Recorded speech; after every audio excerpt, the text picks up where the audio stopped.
mãe recebeu inspiração e compôs o livro. Eu estava pensando, Deus vai dar muita inspiração para ela. E pode repetir, não, viu?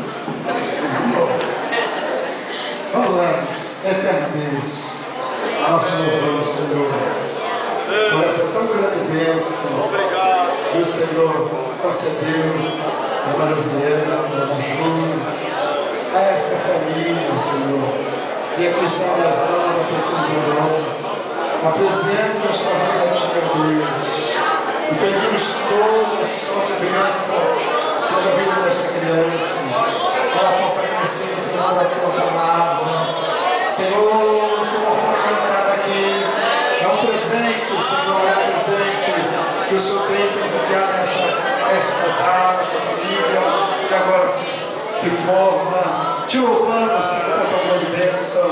Ajuda-nos, Dona Josiel, Júlio, dá-lhes graça, sabedoria, e que em tudo o seu nome seja louvado, em nome de Jesus, o nosso Senhor. Amém. Vamos cantar por ele? Glória, glória.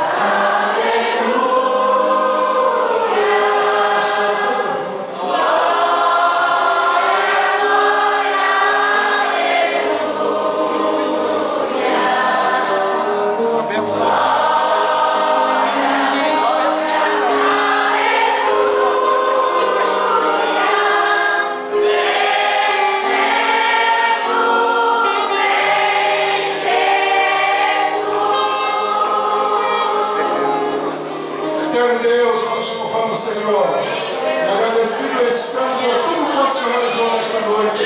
Despede agora teu povo na tua paz e ajuda-nos a permanecer firmes, constante e abundante na tua obra, em nome de Jesus. Amém.